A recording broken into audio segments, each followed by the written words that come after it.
চাওক প্ৰথম কথা এই চাৰ্জশ্বিটখন লৈ অসমৰ ৰাইজ বা জুবিন অনুৰাগী হওক বা কোনো সন্তুষ্ট নহয়। যাৰ বাবে কি হ'ল, যিহেতু ইয়াতে ন্যায়িক যুদ্ধটো আৰম্ভহে হৈছে এতিয়া আদালতত, ইয়াতেতো তদন্ত প্ৰক্ৰিয়া শেষ হৈছে আৰু চাৰ্জশ্বিটখন লৈ যিহেতু সন্তুষ্ট হোৱা নাই, এতিয়া বিকল্প হিচাপে ৰাইজে ভাবিছে যে যেতিয়া দোষীক ভাগ ভাগ কৰি শাস্তি দিব বিচাৰিছে, 5জনক ইয়াতে দিব বিচাৰিছিলে, সেই একেখন জাহাজত থকা 11জনক শাস্তি দিব বিচৰা নাই চৰকাৰখনে। যাৰ বাবে যিহেতু মোৰ গোচৰ এটা ছিংগাপুৰত চলি আছে আৰু ইয়াতে চাৰ্জশ্বিটত যে 5 দিনৰ নাম নাহিল, 11জনৰ নাম তদন্ত কৰিব লাগে বুলি মই যোৱা 15 তাৰিখে আৰু ছেকেণ্ড অভিযোগটো দিলোঁ। ৰাইজেও বিচাৰি আছে যে তাতে যিহেতু তদন্ত চলি আছে আৰু ছিংগাপুৰৰ তদন্তটো অহা ফেব্ৰুৱাৰী মাহত শেষ হ'ব। আৰু দুদিনমাগে তেখেতসকলে এখন ৰাজহুৱা চিঠিযোগে প্ৰকাশো কৰিছে। এতিয়া ফেব্ৰুৱাৰীলৈ আমাৰ হাতত সময় আছে মাত্ৰ 2 মাহ আৰু 11গৰাকী এতিয়াও হত্যাকাৰী মুকলি আকাশৰ তলত।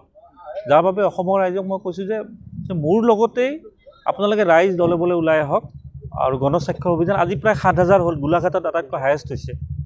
গোলাঘাট জিলাৰ পৰা এতিয়ালৈ প্ৰায় 1500ৰ ওপৰত স্বাক্ষৰ হৈছে আৰু মই যোৱাকালিৰ পৰা আৰম্ভ কৰিছোঁ, এতিয়া 7,000 হ'ল আৰু আমি এই মাহৰ লাষ্টৰ ফালে সেই স্বাক্ষৰসহ এখন আবেদন আমি ছিংগাপুৰ প্ৰশাসন আৰক্ষীলৈ পঠাম যে টুৰিষ্ট এগৰাকী, আমি জুবিন গাৰ্গ কোন হয় আমি ছিংগাপুৰক বুজাব নালাগে, এগৰাকী পৰ্যটকৰ যে হত্যা হৈছিল ছিংগাপুৰত, যে আপোনালোকে বস্তুটো গভীৰভাৱে ল'ব লাগে আৰু সেই হত্যাকাৰীসকল মুকলি আকাশৰ তলত ছিংগাপুৰত ঘূৰিছে। তাৰ বাবে ৰাইজে সঁহাৰি দিছে। আপোনালোকে ফেচবুকৰ পোষ্টত চাবই, বিভিন্ন ধৰণৰ ৰাইজে মানে গণস্বাক্ষৰ অভিযানত আগুৱাই আহিছে। আকৌ কৈছোঁ যে গোলাঘাট জিলাৰ পৰা প্ৰায় 1700 স্বাক্ষৰ একদিনত কৰিছে গোলাঘাট জিলাৰ পৰা, আৰু কিমান সংখ্যকে কৰিলে এইটো মই এই মাহৰ লাষ্টৰ ফালে আপোনালোকক জনাই দিম। দাদা, অসমৰ এজনে লোক আছে যিগৰাকীয়ে জুবিনৰ ক্ষেত্ৰত এনেকৈ নিজৰ চেষ্টা অব্যাহত ৰাখিছে, তাৰ মাজত দুলু আহমেদৰ নামটো উল্লেখ হৈছে। চাওক, মই এতিয়া এজনে যিখিনি কৰিব লাগে কৰিলোঁ। এতিয়াতো ৰাইজ দলে বলে ওলাই আহিছে। ছিংগাপুৰত যাই গোচৰ দিব লাগে বুলি কথা নাই, ইয়াৰ পৰা আবেদন পঠাব লাগে, সেই পদক্ষেপটো মই আৰম্ভ কৰিছোঁ। যেতিয়া ফোন নম্বৰ নিজৰ স্বাক্ষৰসহ এখন আবেদন ছিংগাপুৰ আৰক্ষীক তাত যাব, আমি 30 তাৰিখলৈ মই আশা কৰিছোঁ মানে প্ৰায় 1 লাখৰ ওপৰত হ'ব। এইটো কোনো ডিজিটেল নহয়, কাৰণ ডিজিটেলটো প্ৰায় 70 লাখ হোৱাৰ পিছতো আমিতো চাৰ্জশ্বিটখন দেখিলোঁ, একো নহ'ল। আমি যিটো justice for Zubeen Garg 70 lakh 7 million হৈছিলে, কিবা ফলাফল হ'ল নেকি? একো হোৱা নাই। গতিকে মই ডিজিটেল মাধ্যমত নাই, মই আছোঁ কাগজৰ মাধ্যমত। ডিজিটেল মাধ্যমৰ যুদ্ধ শেষ, এতিয়া কাগজৰ যুদ্ধ আৰম্ভ হ'ব আৰু এই গণস্বাক্ষৰটো অসমৰ ৰাইজৰ এখন দলিল বুলি ক'লেও ভুল নহয়। অহা 30 তাৰিখৰ ভিতৰত আমি ছিংগাপুৰলৈ পঠোৱাৰ ব্যৱস্থা কৰিম আৰু কিমান সংখ্যকে কৰিছে মই সংখ্যাটো জনাই দিম। প্ৰবাসী এজন অসমীয়াই আপোনাক টেলিফোনিক এটা বাৰ্তা হৈছিলে, ছিংগাপুৰত প্ৰায় 500 অসমীয়া আছিলে আৰু তাত এটা অসম এছ'চিয়েশ্যন বুলি ছিংগাপুৰত আছেই।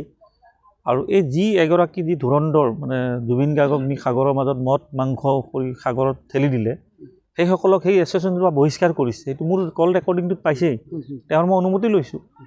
তেওঁ কৈছে যে জুবিন গাৰ্গৰ ন্যায়ৰ ক্ষেত্ৰত আমিও ছিংগাপুৰৰ 500 প্ৰবাসী অসমীয়া কিয় বদনাম হ'ম, আপুনি মোৰ নাম ক'লেও ক'ব, আপুনি এইটো ৰাজহুৱা কৰি দিয়ক। আমিও বোলে তাৰমানে আমি যি ধৰণে 5গৰাকীক শাস্তি দিব বিচাৰি আছোঁ ইয়াতে বা ছিংগাপুৰৰ 11গৰাকী, তেখেতসকলে ছিংগাপুৰত থাকি ছিংগাপুৰৰ সেই 11গৰাকীক শাস্তি দিব বিচাৰি আছে। ছোৱালী এজনী ষ্টুডেণ্ট হয় বুলি কৈছিলে, কিন্তু ষ্টুডেণ্ট নহয়, তেওঁ এইটো দেশ মুকলিকৈ ওলাই গৈছে। ছিংগাপুৰ এছ'চিয়েশ্যনৰ সদস্যই কৈছে যে এই সদস্যগৰাকী চেষ্টা কৰিছিলে নেকি? বহুত চেষ্টা কৰিছে, চাকৰিয়ালক ষ্টুডেণ্ট বুলি কৈছে। তাৰপিছত যিগৰাকী তাৰ মেইন, আজিও মই ছ'চিয়েল মিডিয়াত দেখিছোঁ, জাহাজ পাৰ্টি আয়োজন কৰিছিল কোনোবা তন্ময় নে কোনোবা এটা, যদি শ্যামকানু মহন্তক এইটো কি নৰ্থ ইষ্ট ফেষ্টিভেল আয়োজন কৰাৰ কাৰণে গ্ৰেপ্তাৰ কৰিব পাৰে হত্যাৰ গোচৰত, এই জাহাজখনত য'ত জুবিনৰ মৃত্যু হৈছিলে তেওঁকতো গ্ৰেপ্তাৰ কৰিব লাগে। আৰু এটা কথা কি, তেখেতসকলে ছিংগাপুৰত থাকি কিমান দিন বাচি থাকিব, পৰিয়ালটো তেখেতসকলৰ ইয়াতেই আছে। সঁচা কথা কৈ দিয়ক, আহি ৰাইজেও ভাল পাব। আমি কোৱা নাই তাত কোনোবা নিৰ্দোষী ওলাব পালে, কিন্তু লুকাই থাকিলেতো নহ'ব। চৰকাৰে কিমান দিন সুৰক্ষা দিব? চৰকাৰ 5 বছৰ থাকিব, 10 বছৰ থাকিব, কিন্তু ৰাইজৰ কিবা উৎসাহ দেখিছে নেকি? যে চাৰ্জশ্বিট লৈ কিবা উৎসাহ দেখিছে নেকি? নাই, কাৰো ৰাইজৰ উৎসাহ নাই। গণস্বাক্ষৰত ৰাইজে এইবাৰ ছিংগাপুৰত মানে যিটো সঁহাৰি জনাইছে, মই নিজে আচৰিত। গতিকে মই ডিজিটেল মাধ্যমত মই দুলু আহমেদ নাই, মই হাতে কামে লগা মানুহ আৰু মোক ৰাইজে সহায় জনাইছে। মুঠতে জুবিনে ন্যায় নোপোৱালৈকে দুলু আহমেদে যুঁজি যাব।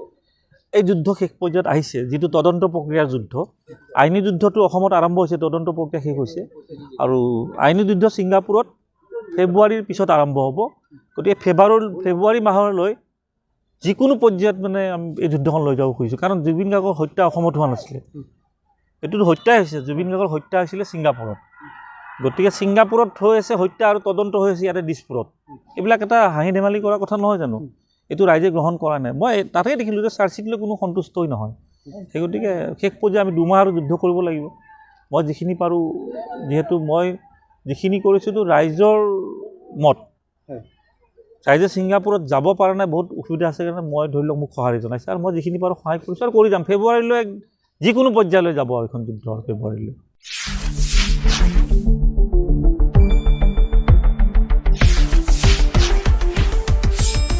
শুদ্ধ আৰু বিস্তৃত বাতৰিৰ বাবে চাই থাকক নিউজ ডেস্ক ৰিপৰ্ট।